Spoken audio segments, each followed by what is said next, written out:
Hello students, good afternoon. कैसे हैं आप सभी? सारी क्लासेस आपकी प्रॉपर चल रही होगी। कोई डाउट हो, कोई क्वेरीज हो आपकी, तो आप कमेंट बॉक्स में कमेंट करके मुझे बता सकते हैं। लास्ट टॉपिक अपना चल रहा था इंटीरियर ऑफ द अर्थ, पृथ्वी की आंतरिक संरचना के बारे में हम पढ़ रहे थे।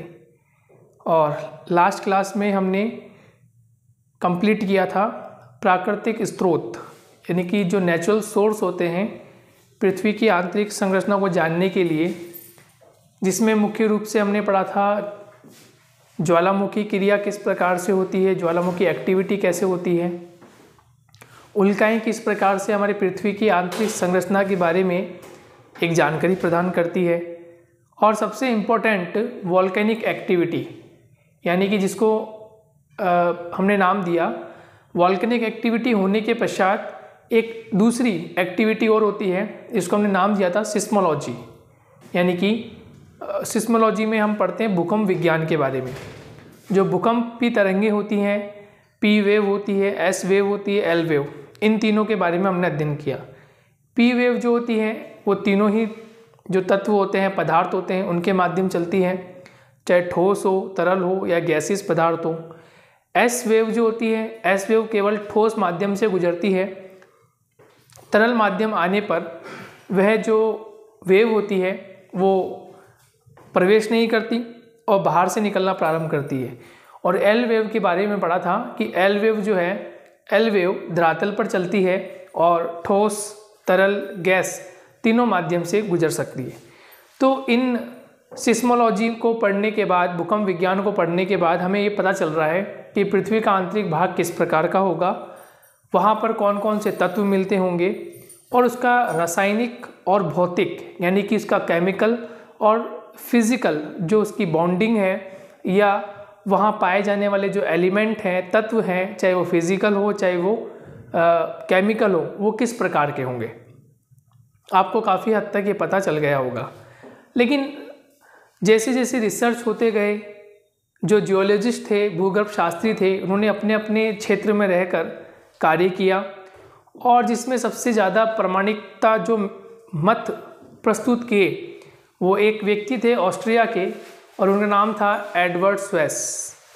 एडवर्ड स्वेस ने सबसे पहले अपना वर्गीकरण दिया और बताने का प्रयास किया कि किस प्रकार से पृथ्वी के आंतरिक भाग में केमिकल एलिमेंट्स यानी रासायनिक तत्वों से हमारे इंटीरियर ऑफ द अर्थ की बॉन्डिंग हुई है, ये उन्होंने बताने का प्रयास किया। साथ ही साथ इसके अलावा वांडरग्राट का मत भी आता है, होम्स का भी आता है, जेफरीज का भी आता है। तो सब ने अपने अपने स्तर पर रहते हुए अपने अपने मत दिए। लेकिन जो सबसे ज़्यादा इम्पोर्टेंट पॉइंट ऑफ व्यू था, इम्पोर्टेंट एविडेंस जो था, वो स्वेस का था, वांडरग्राट का था। इन दो व्यक्तियों के सबसे ज़्यादा मत प्रचलित हुए। तो हम वन बाय वन इन दोनों के मत पढ़ेंगे, और साथ में लास्ट वाली जो हमारा एविडेंस होगा, मत होगा, उसमें हम न्यू एविडेंस को शामिल करेंगे, न्यू अप्रोचेस को शामिल करेंगे कि न्यू अप्रोच के माध्यम से पृथ्वी का जो आंतरिक भाग है हम उसको क्या नाम दे रहे हैं। Is it clear? तो अभी आपका टॉपिक हो जाएगा आज का रासायनिक संगठन के आधार पर स्वेस का मत। ठीक है, रासायनिक संगठन के आधार पर स्वेस का मत, ये आपका पॉइंट हो जाएगा। तो आज का हम टॉपिक लिख लेते हैं, रासायनिक संगठन के आधार पर रासायनिक जो केमिकल कंपोजिशन होता है, ठीक है, रासायनिक संगठन होता है। तो ये आपका टॉपिक हो जाएगा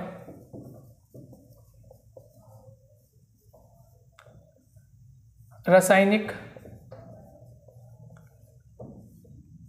संगठन के आधार पर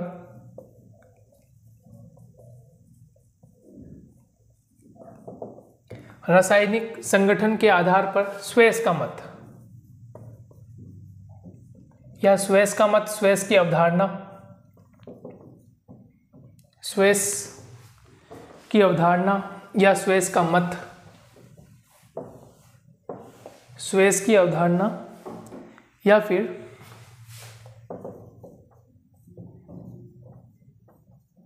स्वेस का मत भी हम लिख सकते हैं। देखिए, सबसे इम्पोर्टेंट बात यह है कि रासायनिक संगठन के आधार पर कि केमिकल कॉम्पोजिशन किस प्रकार से होता है, इसके बारे में स्वेस महोदय ने बताया था। और स्वेस महोदय ने काफ़ी हद तक बताने का प्रयास किया, या यूँ कह लीजिए कि इन्होंने लगभग 90 से 95% जो कॉम्पोजिशन होता है अर्थ एज इंटीरियर पार्ट में, वो किस प्रकार का कॉम्पोजिशन होता है वो इन्होंने बताने का संपूर्ण रूप से प्रयास किया। सबसे पहले हम बात कर लेते हैं स्वेस की। तो स्वेस जो हैं, सबसे पहली बात स्वेस की कि स्वेस जो हैं ये ऑस्ट्रिया के हैं, ठीक है, ध्यान रखिएगा, ऑस्ट्रिया है, ऑस्ट्रेलिया नहीं है, ऑस्ट्रिया है। ये यूरोप महाद्वीप का देश है ऑस्ट्रिया, ठीक है। नंबर 2, स्वेस सबसे पहली बात तो ऑस्ट्रिया के हैं और भूगर्भ शास्त्री हैं, भूगर्भ शास्त्री हैं, ये आपको ध्यान रखना है। स्वेस जो है ये ऑस्ट्रिया के हैं और दूसरा ये भूगर्भ शास्त्री हैं,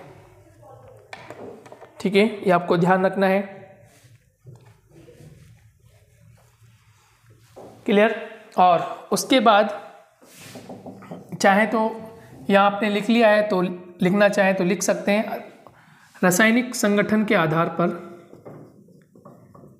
रासायनिक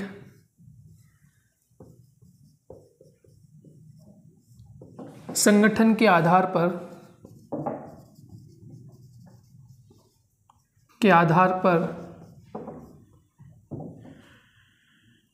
रासायनिक संगठन के आधार पर पृथ्वी के आंतरिक भाग को,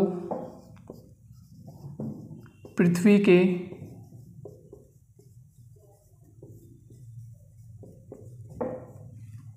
आंतरिक भाग को 3 परतों में विभाजित किया।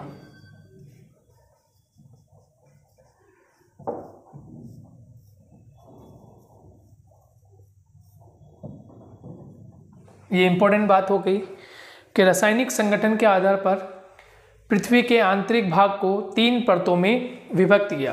तो आपसे प्रश्न पूछा जा सकता है कि 3 परतों में सबसे पहले, 3 परतों में सबसे पहले, और उसमें भी सबसे इंपॉर्टेंट है रासायनिक संगठन के आधार पर। ये वेरी इंपॉर्टेंट है। रासायनिक संगठन के आधार पर सबसे पहला वर्गीकरण किसने प्रस्तुत किया? तो स्वेस ने, ये आपको ध्यान रखना है। और कितनी परतों में विभाजित किया? 3 परतों में विभाजित किया। लेकिन इनकी जो इन्होंने परतों की जो नाम बताए हैं, और इससे पूर्व की कक्षाओं में जो हम नाम पढ़कर आए, जैसे हमने एक नाम पढ़ा था भूपर्पटी, ठीक है, यह इसका नाम दिया हमने भूपृष्ठ, या इसको हमने नाम दिया क्रस्ट। क्लियर। सेकंड परत जिसको हमने नाम दिया मेंटल, ठीक है, और तीसरी जो परत है उसका नाम हमने दिया क्रोड। तो ये इस तरह से हमने ये 3 नाम दिए। लेकिन यहाँ एडवर्ड स्वेस ने नाम कुछ और दिए थे, तो आपको वो भी ध्यान रखना है। प्रश्न जो पूछा जाता है, प्रश्न इस प्रकार से पूछा जाता है कि रासायनिक संगठन के आधार पर स्वेस का मत बताइए, रासायनिक संगठन के आधार पर स्वेस का मत बताइए। तो आपको स्वेस की जो 3 परतें हैं, अभी हम चर्चा करेंगे 3 परतें कौन कौन सी हैं, और उन परतों के बारे में एडवर्ड स्वेस क्या बात कहते हैं। Is it clear? तो ये आपको ध्यान रखना है कि केमिकल कॉम्पोजिशन के आधार पर स्वेस ने अपना मत दिया। आप इसे लिख लीजिए, फिर 1 बाय 1 हम एक एक का डिस्कशन करते हैं।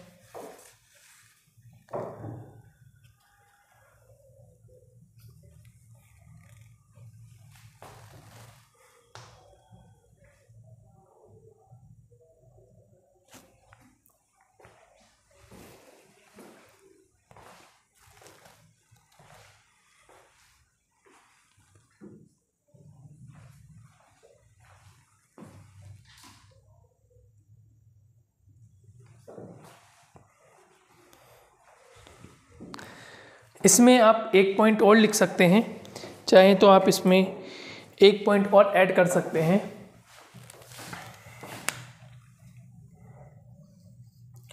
यहाँ लिख सकते हैं स्वेस के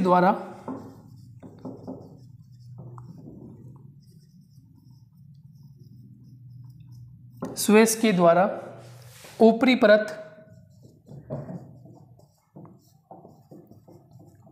परत तलछट या अवसादी शैलों से निर्मित है।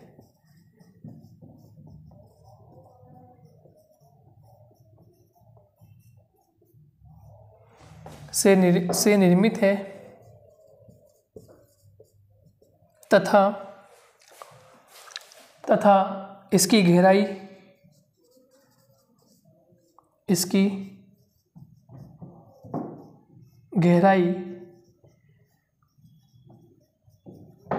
तथा घनत्व बहुत ही कम पाया जाता है।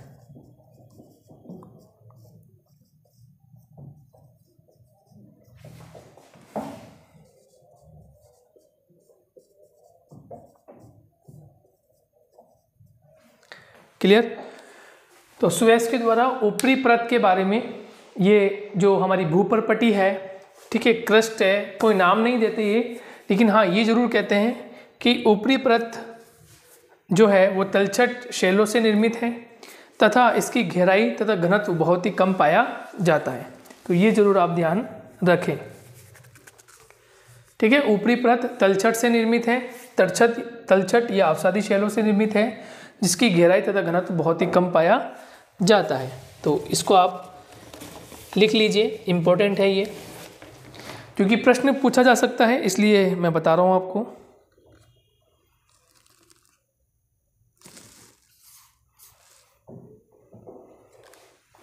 इसे नोट कर लीजिए।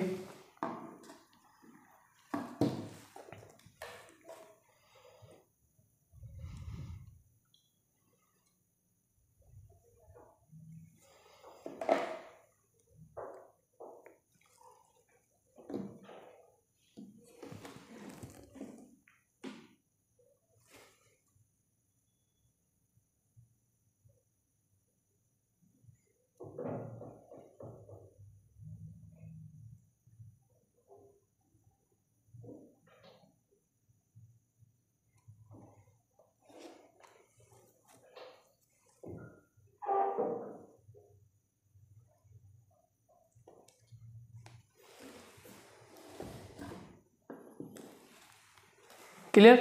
चलिए अब 1 बाय 1 हम सुएज का मत पढ़ना शुरू करते हैं।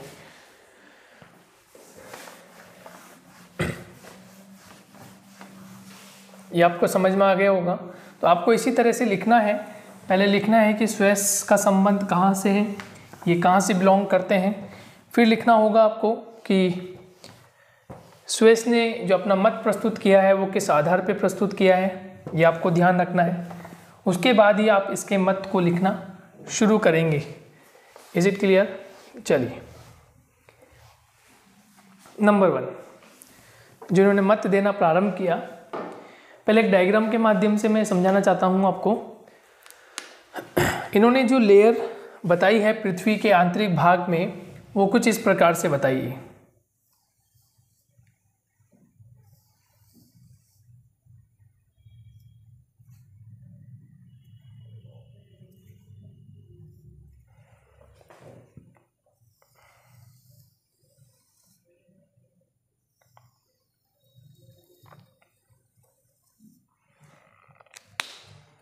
देखिए,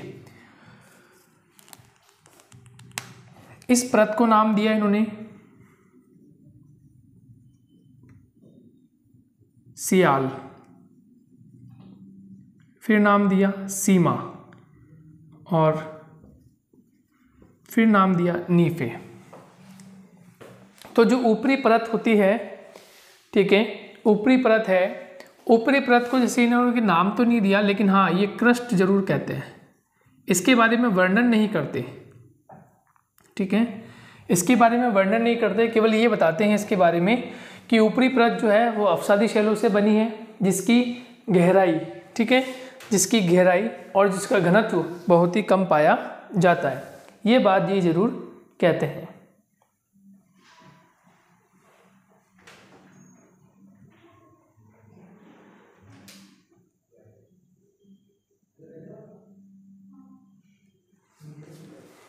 क्लियर हो गया।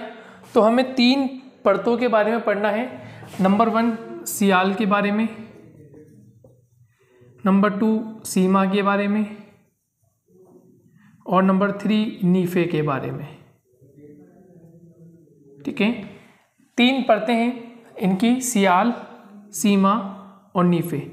इन तीनों के बारे में हमें पढ़ना है कि सियाल परत की गहराई क्या है, घनत्व क्या है, किन तत्वों से ये बनी है।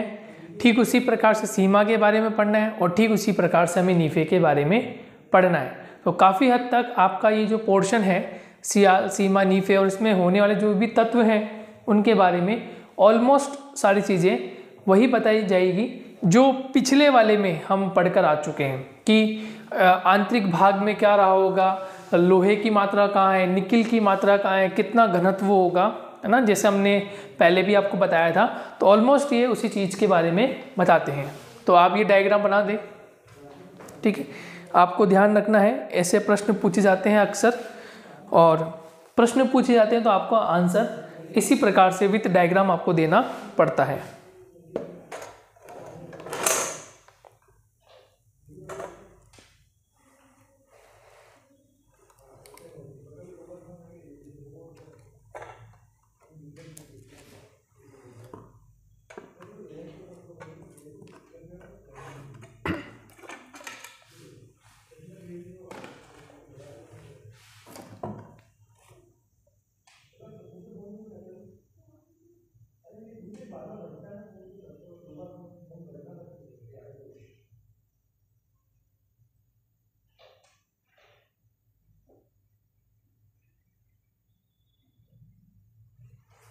ठीक है, चलिए नंबर 1 बाय 1 हम अब चर्चा कर लेते हैं एक एक परत की।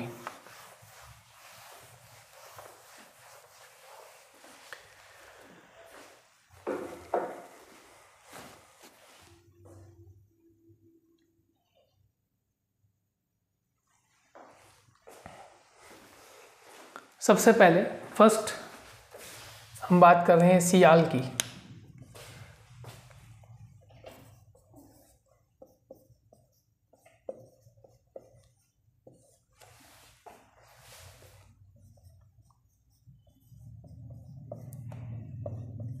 सबसे पहली परत है सियाल।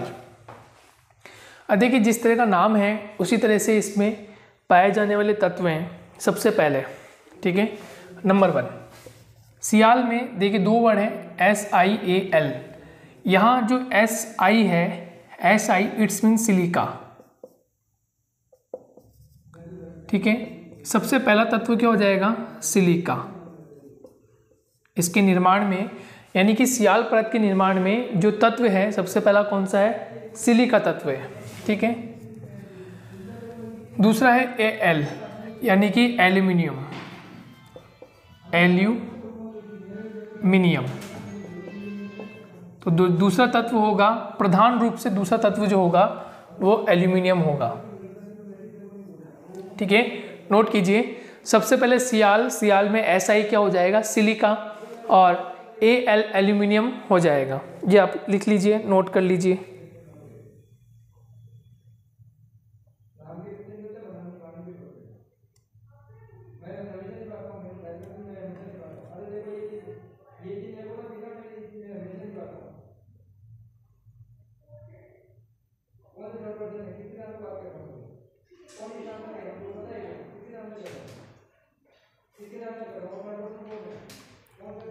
ठीक है, नेक्स्ट अब आप बात करते हैं शैलों का घनत्व।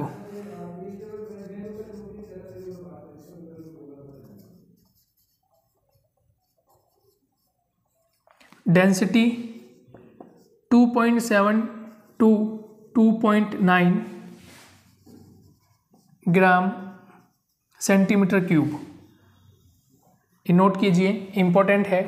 देखिए जो घनत्व, जो तत्व जिस प्रकार से दिए हुए हैं आपको, जिस प्रकार से सुरेश ने बताया है, आपको वैसे ही ध्यान रखना है।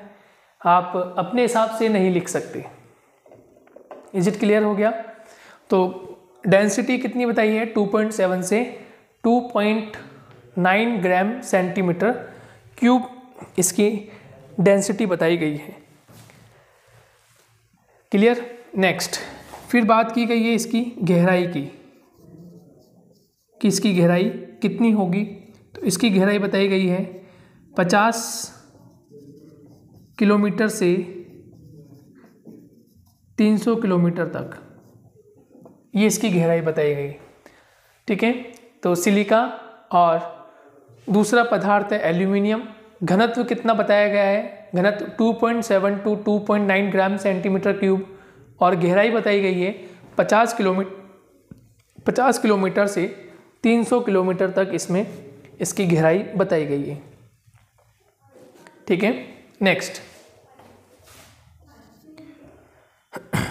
अब देखिए परतों में कौन कौन चट्टानें या किस प्रकार की चट्टानें मिलती हैं। तो इसमें ऐसे ही लिख सकते हैं, जैसे सियाल आपने लिखा, सियाल में सिलिका हो गया सबसे पहले, फिर घनत्व हो गया, फिर आप गहराई हो गई, और गहराई के बाद आप चट्टानें लिख सकते हैं ना, चट्टानें लिख लीजिए। चट्टानें किस प्रकार की, ग्रेनाइट तथा निस प्रकार की।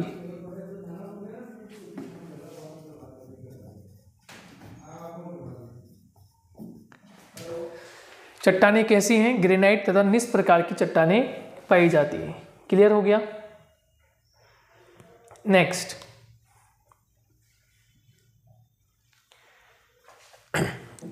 आगे लिख लेते हैं, यहां लिखते हैं अम्लीय तत्व, अम्लीय तत्व अधिक पाया जाता है।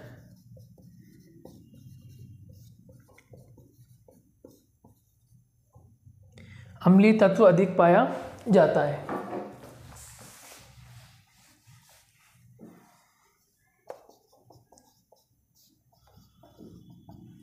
अम्लीय तत्व अधिक पाया जाता है।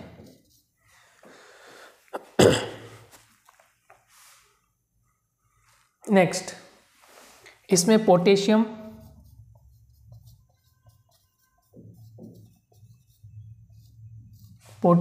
सिलिकेट, पोटेशियम है, सिलिकेट है, और साथ में सोडियम के तत्व पाए जाते हैं। सोडियम के तत्व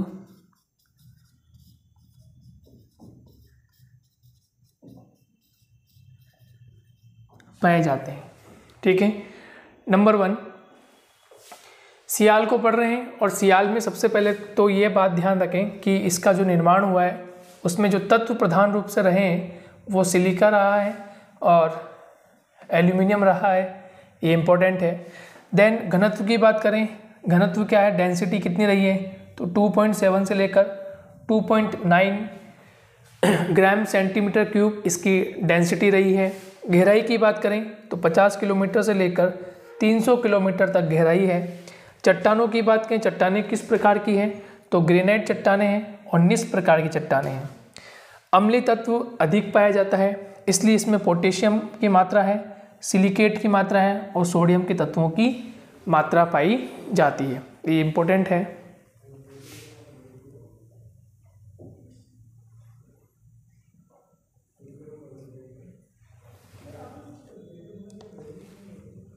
ठीक है, नेक्स्ट और अंतिम बात हम यहाँ कवर कर लेते हैं।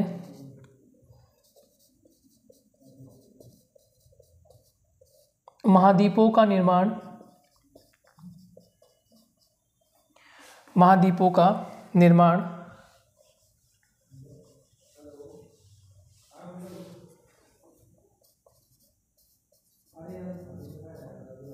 महाद्वीपों का निर्माण इसी परत पर हुआ है।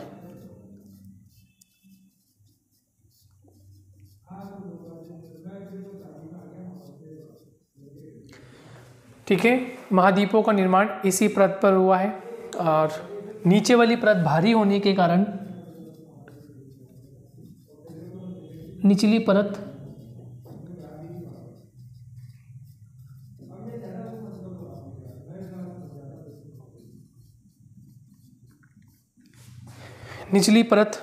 भारी होने के कारण इस पर तैर रही है। निचली परत भारी होने के कारण यह इस पर तैर रही है। ये परत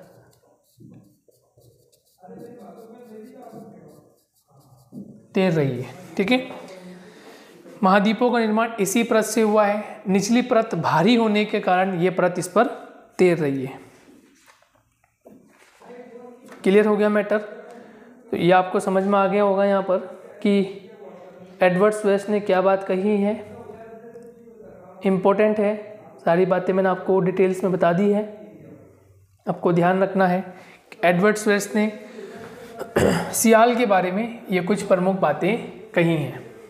क्लियर हो गया? चलिए बी पार्ट की बात करते हैं। बी हो जाएगा आपका सियाल के बाद है सीमा। सियाल के बाद कौन सी परत आ जाएगी आपकी? सीमा वाली परत आ जाएगी। सीमा में SI आ जाएगा और फिर बाद में आ जाएगा MA।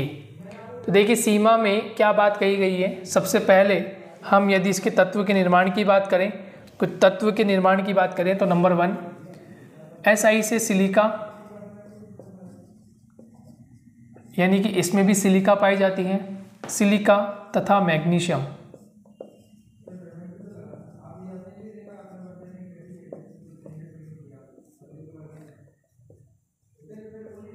ठीक है, नोट कीजिए। सीमा में SIMA सीमा की हम बात कर रहे हैं और सीमा में सबसे पहले सिलिका तथा मैग्नीशियम के तत्व पाए जाते हैं।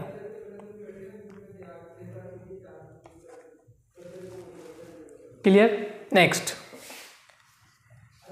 जैसे हमने यहाँ लिखा कि कौन सी चट्टानें पाई जाती हैं, है ना, चट्टानें कैसी हैं, तो यहाँ लिख लेते हैं चट्टानें बेसाल्टिक,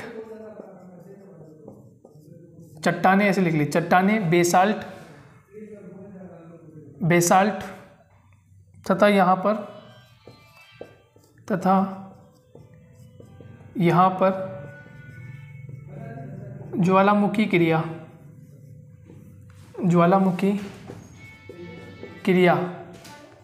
भी अधिक होती है।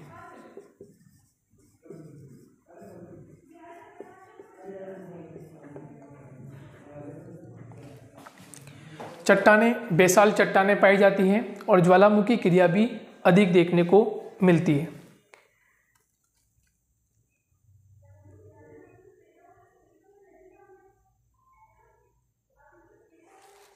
क्लियर? अब बात करते हैं घनत्व की कि घनत्व कितना पाया जाता है।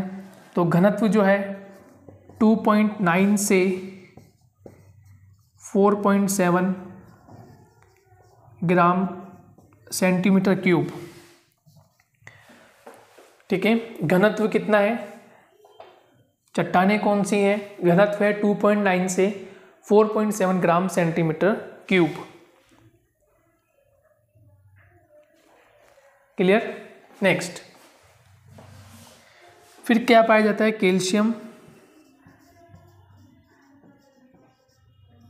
कैल्शियम तथा लोहे के सिलिकेट।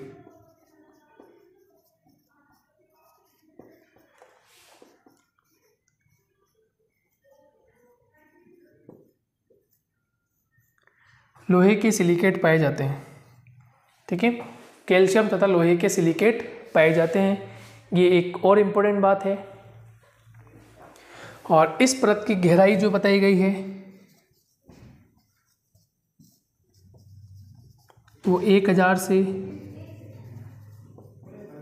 2000 किलोमीटर बताई गई है। ठीक है, अब आपके मन में प्रश्न होगा कि सर लास्ट हमने जब ज्वालामुखी की बात हमने की थी तो आपने बताया था कि ज्वालामुखी का जो उद्भेदन होता है, ज्वालामुखी की जो क्रिया होती है वो आपने बताया था ऑलमोस्ट 100 to 400 किलोमीटर तक रहती है।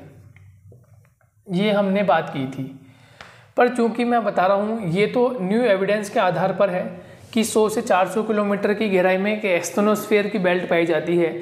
या एक मत और है, वहाँ पर भी हम इसको पढ़ सकते हैं। एक व्यक्ति है होम्स, तो होम्स ने भी ये बात कही है कि एक दुर्बलता मंडल की पेटी होती है जो ऑलमोस्ट 100 to 400 किलोमीटर के बीच की पेटी होती है, एक बेल्ट है। लेकिन देखिए हम पढ़ रहे हैं, देखिए स्वेस का मत ध्यान रखना है आपको। स्वेस ने जैसी बातें कही हैं आपको वैसे ही, हाँ हम इस पर पॉइंट उठा सकते हैं, डिस्कस करने लायक ये पॉइंट है। पर चूंकि स्वेस ने जब इस पर चर्चा चल रही थी, स्वेस ने जब वर्गीकरण किया था तो उस समय इसकी गहराई 1000 से लेकर 2000 के बीच मानी गई होगी कि लगभग 1000 से 2000 के बीच में ही ज्वालामुखी क्रिया जो होती है वो देखने को मिल सकती है। क्योंकि हम बात कर रहे हैं चट्टानें, और चट्टानें मुख्य रूप से कौन सी है, बेसाल्टिक, ठीक है। और कौन सी क्रिया हो रही है, ज्वालामुखी क्रिया। तो नेचुरल है ज्वालामुखी क्रिया उत्पन्न हो रही है, तो ज्वालामुखी क्रिया इतनी गहराई पर हो रही होगी, जबकि हम तो मान के चलते हैं कि 100 to 400 किलोमीटर के आसपास एस्ट्रोनोस्फेयर या दुर्बलता मंडल पाया जाता है और यहीं पर ज्वालामुखी एक्टिविटी होती है। पर आपको ध्यान रखना है दोस्तों कि ये स्वेस का मत है या न्यू एविडेंस का आधार पर हम बात कर रहे हैं, ठीक है। होम्स का मत था, ये न्यू एविडेंस के बारे में बात कर रहे हैं 100 to 400 वाला, लेकिन यहाँ हम स्वेस के मत की बात कर रहे हैं तो स्वेस ने जो बात कही हमें वो लिखना पड़ेगा। तो स्वेस ने गहराई कितनी बताई है तो वो आपको ध्यान रखना है कि स्वेस ने जो गहराई बताई है आपको वो ध्यान रखनी है। तो स्वेस के अनुसार जो गहराई है वो 1000 से लेकर 2000 किलोमीटर तक मानी है, ये आपको ध्यान रखना है।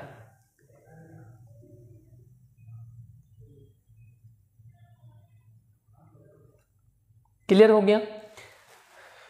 नेक्स्ट,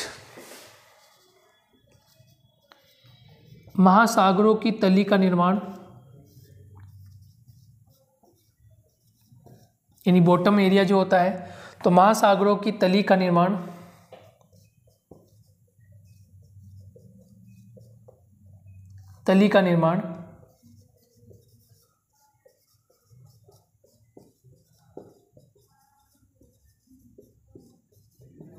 इसी परत से हुआ है। पहली बात तो ये ध्यान रखनी है, और फिर दूसरी बात ध्यान रखनी है कि महाद्वीप इस परत पर तैर रहे हैं। महाद्वीप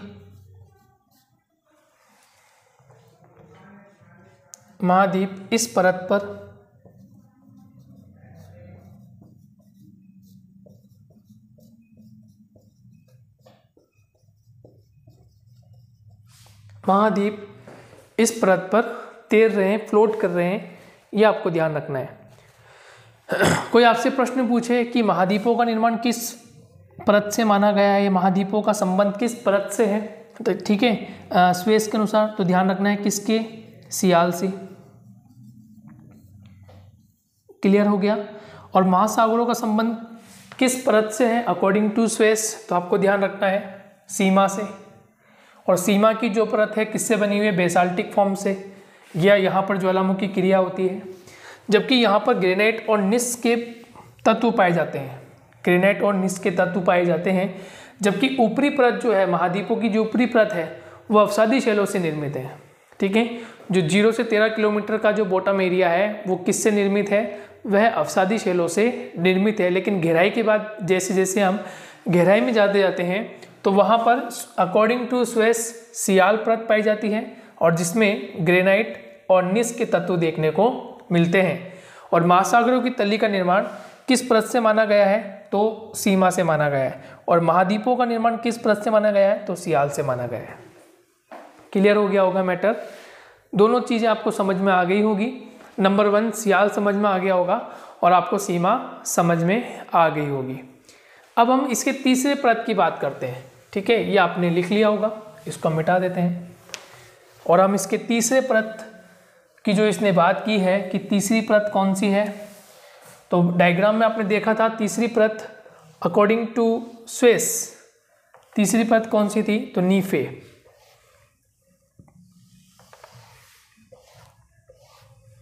ठीक है, तीसरी परत हो जाएगी यानी ए, बी और फिर सी, नीफे।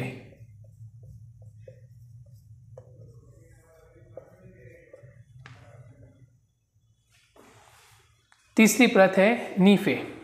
क्लियर। अब नीफे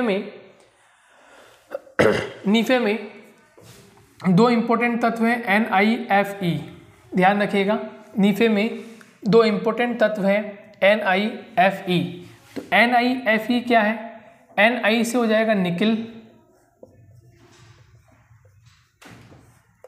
ठीक है, और दूसरा तत्व Fe से क्या हो जाएगा, फेरस,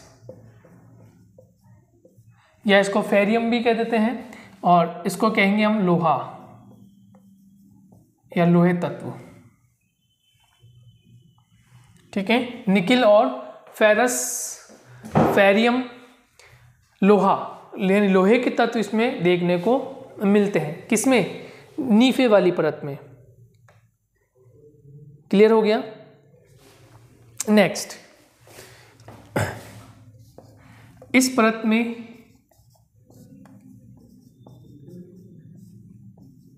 परत में भारी खनिजों की, इस परत में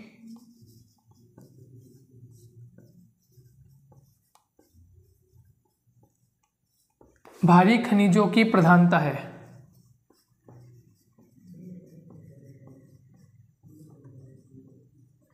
यानी कि इस परत में जो भी खनिज हैं वो सभी तत्व, सभी खनिज कैसे हैं, सभी मिनरल्स कैसे हैं, भारी तत्व के बने हुए हैं, यानी इनमें वेट अधिक देखने को मिलता है।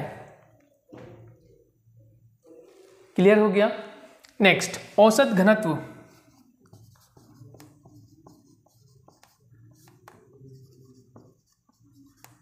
औसत घनत्व 11 ग्राम सेंटीमीटर क्यूब है।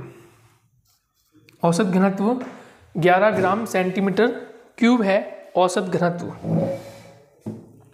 क्लियर हो गया, लिखते जाइए यहाँ फटाफट। गहराई की बात करें, गहराई कितनी मानी जाती है, गहराई 2000 से लेकर 6378 किलोमीटर, ये इसकी गहराई है। 2000 से 6378 किलोमीटर इसकी गहराई मानी जाती है। ठीक है, और देखिए सबसे इंपॉर्टेंट बात, लोहे तत्व होने के कारण, लोहे तत्व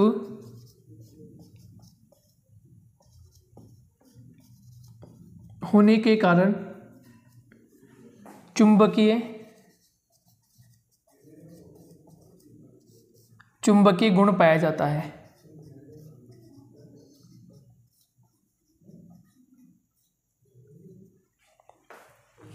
क्लियर, लोहे तत्व होने के कारण चुंबकीय गुण पाया जाता है, किस परत में, नीफे में। क्लियर हो गया। अब देखिए एक बार रिवीजन कर लेते हैं कि हमने क्या क्या पढ़ लिया है, क्या क्या समझ लिया है, उसके बाद हम आगे का डिस्कशन करेंगे। आगे की बात हम करते हैं इसके बाद, आप पहले इसको नोट कर लीजिए।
आसमान साफ,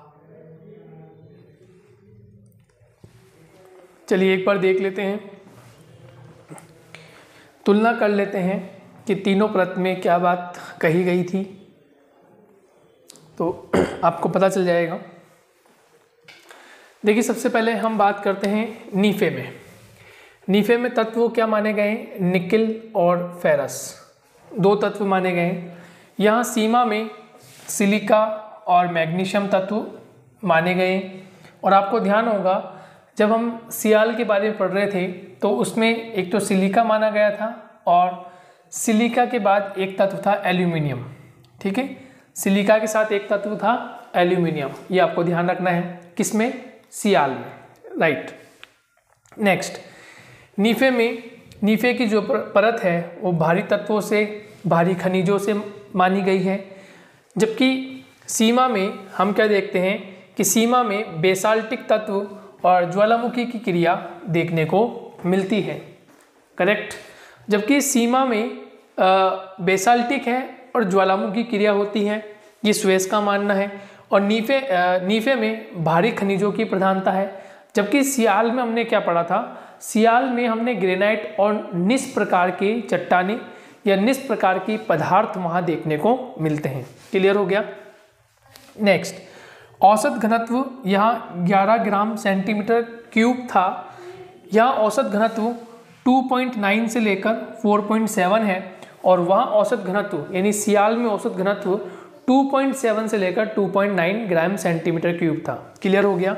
नेक्स्ट, गहराई की बात करें तो यहाँ नीफे की जो गहराई स्वेस ने मानी है 2000 से लेकर 6378 किलोमीटर मानी है। जबकि सीमा की गहराई 1000 से लेकर 2000 किलोमीटर मानी है। इसके अलावा हमने सियाल की जो गहराई मानी थी, सियाल की स्वेस के अकॉर्डिंग, वो थी 50 से लेकर 300 किलोमीटर तक का एरिया। तो एक क्वेश्चन मार्क ये बनता है, यदि हम इस सीरीज से चल रहे हैं कि यहाँ 2000 से 6378, यहाँ 1000 से 2000, तो फिर जो हमने सियाल में माना था और सियाल में हमने गहराई क्या मानी थी? 50 to 300, तो 300 से लेकर 1000 की किलोमीटर की जो गहराई है वो कहाँ चली गई? यानी इनके बीच का जो डिफरेंस है, यानी कि 700 किलोमीटर की जो गहराई है वो कहाँ गई? ये एक क्वेश्चन मार्क है। क्लियर?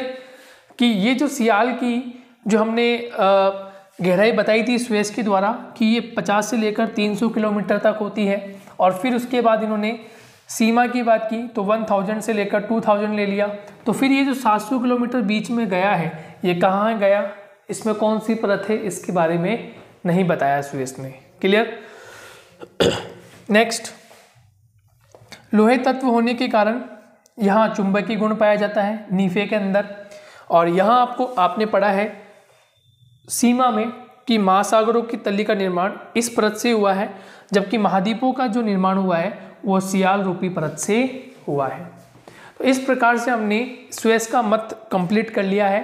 इस क्लास में कंप्लीट हमने देख लिया है कि स्वेस ने क्या क्या बातें कही। 3 प्रकार की प्रमुख इन्होंने परतें डिसाइड की।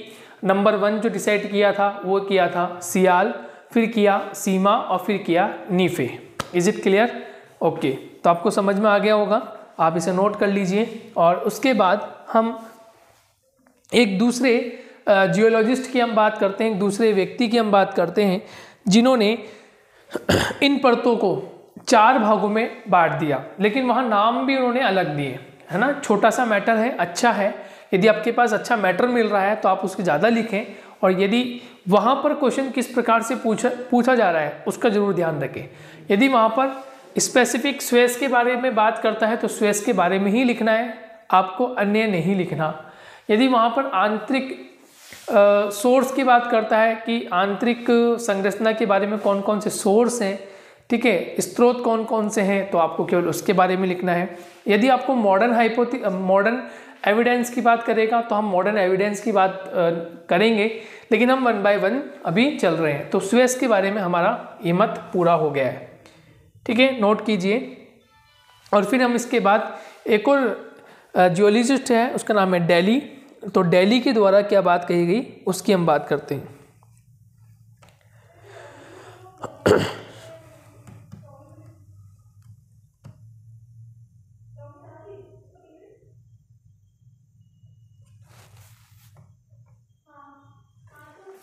ठीक है, चलिए वन बाय वन हम दिल्ली का मैटर कवर कर लेंगे कि दिल्ली ने क्या बात कही है। इम्पोर्टेंट की ही हम बात कर रहे हैं, जो जो इम्पोर्टेंट है उनकी हम बात कर रहे हैं, जो एग्ज़ाम के पॉइंट ऑफ व्यू से जहाँ से प्रश्न पूछे जाते हैं अक्सर वहीं से हम बात कर रहे हैं। जैसे सुएज़ का मत काफ़ी बार पूछा जाता है और सुएज़ का मत काफ़ी हद तक यूँ कह लीजिए कि प्रचलित है, ठीक है, और प्रामाणिकता भी देखने को मिलती है। हालांकि कुछ जगह भ्रांतियाँ हैं, लेकिन फिर भी इनका जो मत है वो काफ़ी हद तक 100% तक या 95% तक ये मैटर कवर करता है, ठीक है। चलिए नेक्स्ट हम बात करते हैं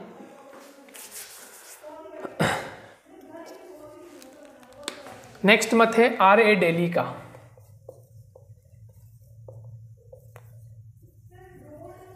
R.A. डेली, ठीक है, हिंदी में आप दिल्ली लिखते हैं। और 1940 में इन्होंने अपना मत दिया। R.A. डेली ने 1940 में अपना मत दिया है और अपने मत में इन्होंने 4 परतों के बारे में वन बाय वन बताया कि नंबर A परत कौन सी होनी चाहिए, नंबर सेकंड यानी B, C और D, A B C D, ये 4 परतों में इन्होंने बात बताई है कि 4 परतें हैं। 4 परतों में कौन कौन सी किस किस प्रकार की कितनी कितनी इनकी मोटाई है, थिकनेस किस प्रकार की है, उस पर इन्होंने डिस्कशन किया है। सबसे पहले जो इन्होंने परत मानी है वो मानी है स्थल मंडल यानी कि लिथोस्फेयर। स्थल मंडल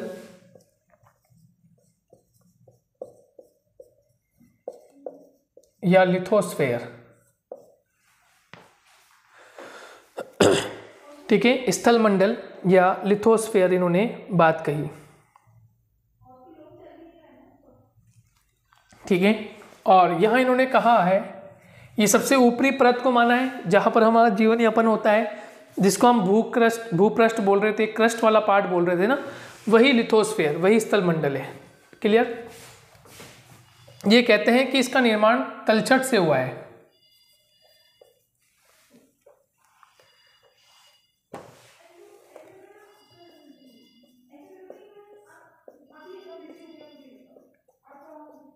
इसका निर्माण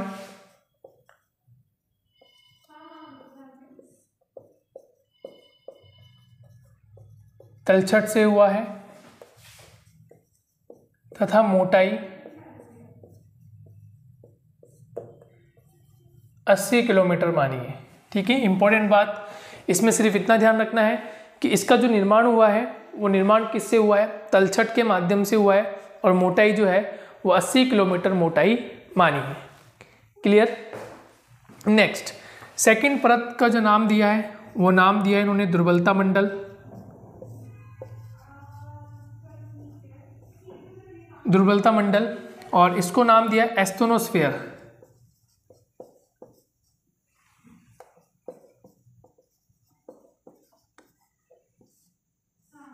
एस्थोनोस्फेयर, ठीक है, दुर्बलता मंडल या एस्थोनोस्फेयर इसका नाम दिया है और ये स्थल मंडल के नीचे है दुर्बलता मंडल। क्लियर?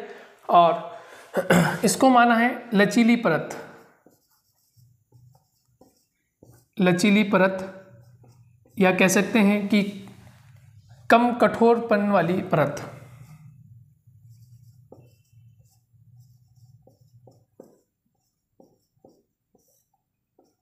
कम कठोरता वाली परत। क्लियर? और इसकी गहराई या मोटाई, गहराई कह दीजिए या मोटाई कह दीजिए, ये मानी है 350 किलोमीटर तक। गहराई या मोटाई 350 किलोमीटर तक इन्होंने मानी है।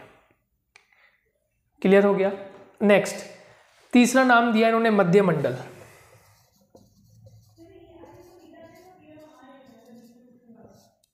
तीसरा नाम दिया इन्होंने मध्य मंडल यानी मिसोस्फेयर।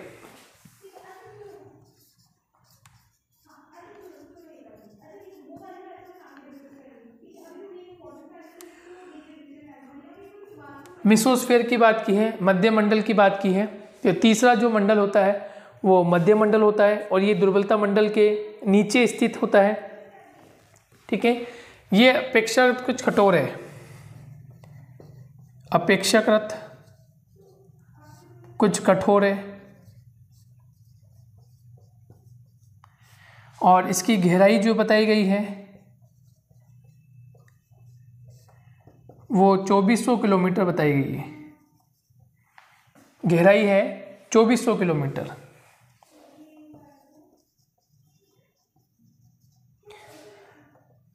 किलोमीटर इसकी गहराई बताई गई है। क्लियर हो गया। और लास्ट इन्होंने माना है केंद्र मंडल।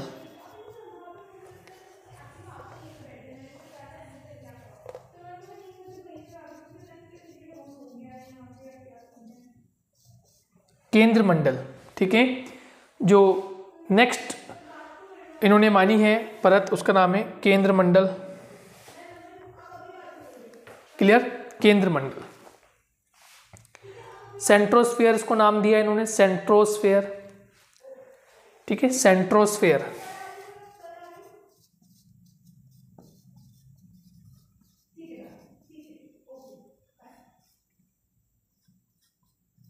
सेंट्रोस्फेयर।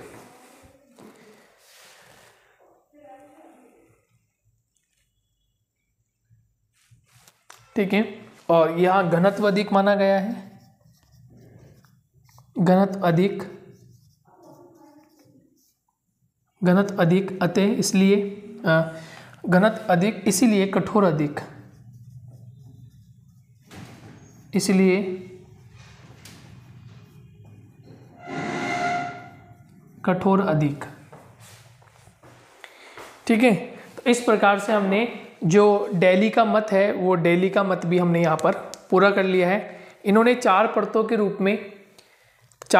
रूप में अपना वर्गीकरण दिया, अपना मत दिया, एविडेंस इन्होंने अपने सामने रखा और जिसमें बताया कि चार प्रकार की परतें होती हैं। नंबर 1 जो परत मानी गई है, नंबर 1 परत मानी गई है लिथोस्फेयर। सबसे पहले लिथोस्फेयर मानी गई, इसको हमने स्थल मंडल नाम दिया और इसका निर्माण तलछट से हुआ है। ठीक है, तलछट मतलब वही अवसादी शैल है, तलछट शैल है मतलब वही अवसादी शैल है जो सुयस ने भी मत रखा था, तो वही शैलें हैं ये भी। ठीक है, और इसकी मोटाई 80 किलोमीटर मानी है। कितनी? 80 किलोमीटर। नेक्स्ट दुर्बलता मंडल एस्थोनोस्फेयर। सुयस ने कोई बात नहीं कही, सुयस ने कोई बात नहीं कही दुर्बलता मंडल के बारे में। ये कहते हैं एस्थोनोस्फेयर नामक की एक परत होती है, ये एक लचीली परत होती है, कम कठोरता इसमें होती है और इसकी गहराई या इसकी मोटाई जो है वो 350 किलोमीटर रहती है। ठीक है, और उसमें हम पढ़ रहे थे कि ये लगभग 100 से 400 किलोमीटर तक पाई जाती है। ये तो हम जनरल एविडेंस पढ़ रहे थे, लेकिन आपको ध्यान रखना है कि इन्होंने जो बात कही है, इन्होंने दुर्बलता मंडल को जो व्यक्त किया है वो गहराई इन्होंने 350 किलोमीटर बताया है। नेक्स्ट फिर तीसरी जो लेयर मानी है वो मध्य मंडल मानी है। मध्य मंडल की परत को माना है, मेसोस्फेयर नाम दिया है। ये कुछ कठोर बताई गई है और इसकी गहराई 2400 किलोमीटर मानी है। और अंतिम है केंद्र मंडल यानी कि सेंट्रोस्फेयर। और सेंट्रोस्फेयर जो है यहाँ घनत्व अधिक है प्लस साथ में कठोरता भी अधिक देखने को मिलती है। तो इस प्रकार से हमने 2 जियोलॉजिस्ट के मत को पढ़ लिया है। नंबर 1 एक सुयस को पढ़ लिया और एक डेली को पढ़ लिया। सुयस का मत काफ़ी अच्छा था, जिसमें उन्होंने बताया कि रासायनिक तत्वों के आधार पर किस प्रकार से हमारे पृथ्वी की आंतरिक संरचना प्रस्तुत है, हमारी आंतरिक संरचना किस प्रकार से बनी है, उसके बारे में यहाँ बताया। और डेली का मत भी पढ़ लिया। डेली में 4 मत आपने पढ़ लिए, स्थल मंडल, दुर्बलता मंडल, मध्य मंडल और केंद्र मंडल। ठीक है, तो इस क्लास में हमारे 2 मत कंप्लीट हो गए और नेक्स्ट क्लास में हम और मत देख लेंगे कि कौन कौन से हमारे लिए एग्ज़ाम के पॉइंट ऑफ व्यू से इम्पोर्टेंट है। तो इस क्लास को हम यहीं पर फिनिश करते हैं इन 2 मतों के साथ में। आई होप आपको समझ में आ गया होगा। नेक्स्ट क्लास में हम वान डर ग्राट का एक मत पढ़ सकते हैं। वान डर ग्राट ने एक मत दिया है वहाँ, उसको हम पढ़ लेंगे और साथ ही साथ हम एक न्यू एविडेंस के आधार पर भी उसकी हम चर्चा कर लेते हैं। ठीक है दोस्तों, तो जब तक के लिए टेक केयर, बाय बाय।